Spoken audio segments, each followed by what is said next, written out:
Iconic 1970s TV characters that fans will always remember. But before we start, please take a moment to give this video a like, subscribe and hit the bell so you'll never miss these great stories. In the 1970s, movie theaters and drive-ins started to dip in popularity when people realized they could stay home and catch something entertaining on television instead. There were dozens of shows from the era that have stood the test of time with original, three-dimensional, and relatable characters who stole the screen.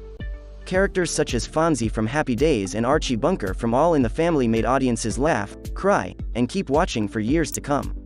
Now, take a look back at the most memorable TV characters of the 70s.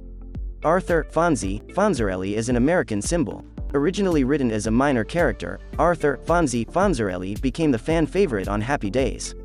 Played by Henry Winkler, Fonzie was the epitome of 1950s Americana. He wore a black leather jacket, always kept his hair perfectly in place, and had a signature catchphrase. Not only was Fonzie an iconic TV character, but he became a symbol for America during the 70s and 80s. Fonzie was the most merchandised character of the era, and his popularity inspired several spin-offs. He is still mentioned in American pop culture with references from Pulp Fiction to Friends, his own statue in Milwaukee, and his own cheese snack. Fred G. Sanford redefined African American sitcoms. While Fred G. Sanford on Sanford and Son had some major character flaws, his faults were usually balanced by his son Lamont Sanford. Comedian Red Fox played the grouchy, bitter patriarch of the Sanford family who often was preoccupied with get-rich-quick schemes. The views Fox's character expressed on the show helped redefine African American sitcoms because of how Fred's harsh humor was handled. There were some instances of him showing acts of kindness, which gave him a little more depth. The success of the series helped the entire NBC Friday night lineup, with the show running for 6 seasons. What fans didn't realize about Jack Tripper. John Ritter was best known for his portrayal of culinary student Jack Tripper on Three's Company. His character was usually doing some kind of physical humor to exaggerate his clumsiness, such as bumping into things or falling down. He, along with his 2 female roommates, would often get into funny hijinks on the sitcom. Jack was one of the first TV characters whose sexual orientation was questioned, which was monumental at that time. Much of his appeal came from his slapstick comedy, suave personality, and loyalty to his friends. Alex Riger was the true leader on Taxi. Alex Riger was the main protagonist of the ensemble sitcom, Taxi, and was considered to be one of the more serious and compassionate of the bunch. He was played by Judd Hirsch, who won 2 leading actor in a comedy series Emmy Awards for his performance. His character was often the one the others would go to if they had a problem, and was the only one who believed that taxi driving was their true profession.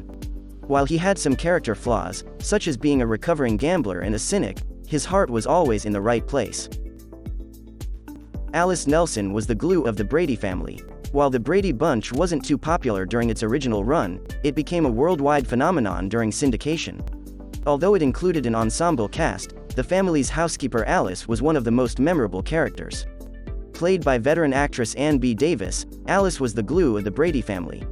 She did all the household chores, cared for the children, was the peacemaker between Mr. and Mrs. Brady, and always had a smile on her face. Alice was also the funniest of the bunch by giving her sarcastic commentary as other members of the family got into wacky predicaments. Laverne Marie DeFazio was always outspoken.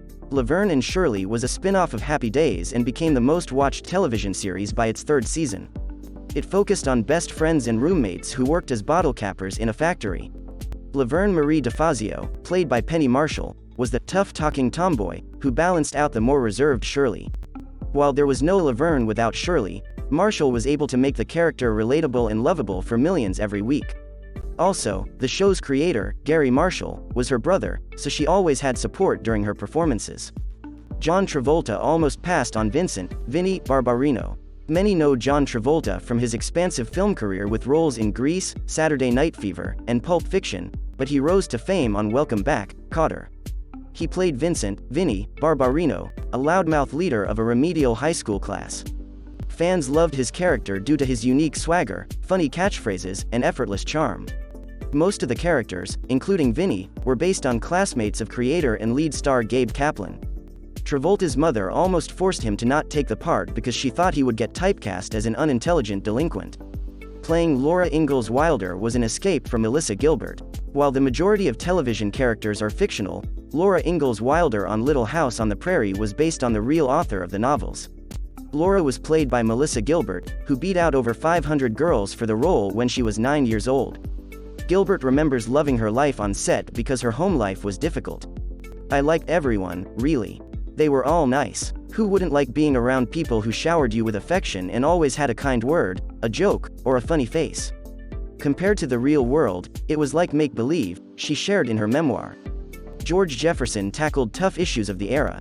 George Jefferson and his wife Louise were originally characters on All in the Family, but received their own spin-off called The Jeffersons from 1975 to 1985.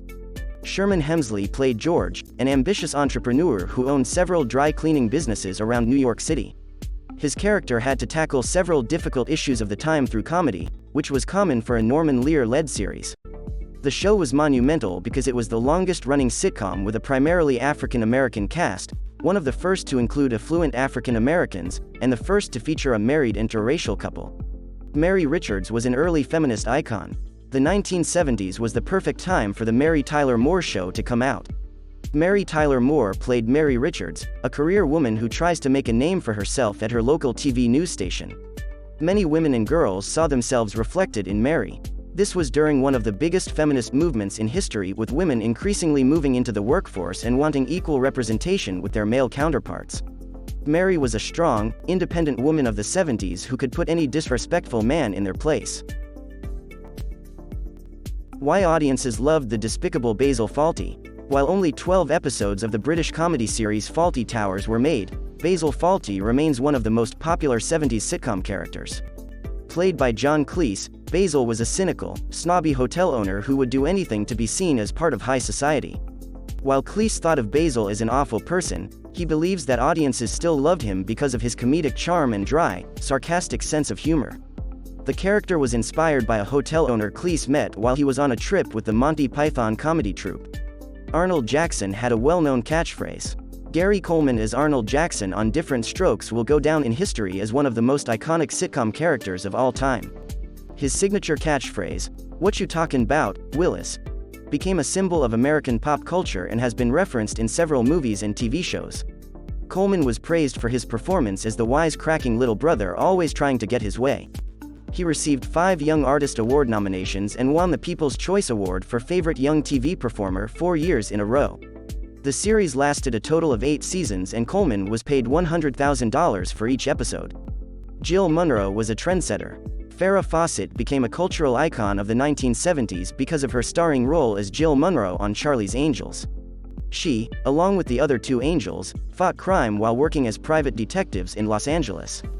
The show was a massive success and was a top 10 hit in the Nielsen ratings.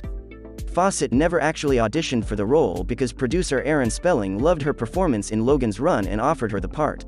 She was the most liked of the Angels and won the People's Choice Award for Favorite Performer in a new TV program. Even her hairstyle was copied by people around the world during the 70s and 80s. Millions of fans tuned in for this huge J.R. Ewing cliffhanger. While audiences tend to remember the feel-good characters, there are also some legendary TV villains. Larry Hagman was a breakout star on Dallas for playing the egotistical oil tycoon, J.R. Ewing. The love-hate relationship between J.R. and his family kept viewers tuning in for 13 seasons. Hagman earned 2 Emmy nominations, 4 Golden Globe nominations, and a Soap Opera Digest nomination for his performance. A Dallas episode where his character is involved in a shooting became one of the most watched episodes on TV with a giant cliffhanger. Playing Keith Partridge made David Cassidy a teen idol. David Cassidy became a teen idol and shot to superstardom for his role as the oldest sibling, Keith Partridge, on The Partridge Family. He and co-star Shirley Jones were the only actors who actually sang on the show, and the popularity of their music allowed Cassidy to have a solo career. The Partridge Family ran for 4 seasons and was actually based on a real-life family band called the Cowsills. The fame took a toll on a lot of the cast, but they were grateful for the opportunity. Also, Cassidy won the Hippest Fashion Plate TV Land Award in 2003 for his truly 70s style. Mr. Rourke was unusually mysterious. Ricardo Montalban was well known for his role as Mr. Rourke on Fantasy Island. Mr. Rourke and his assistant Tattoo would grant guests on the island their wildest fantasies, but there was always some kind of catch. Audiences could always see Mr. Rourke in his signature white suit, and he usually had an air of mystery about him. While he appeared in 152 episodes, viewers never knew Mr. Rourke's true intentions when it came to his guests. I decided this man was an angel that still had a little bit of sinner pride in him, too proud, said Montalban.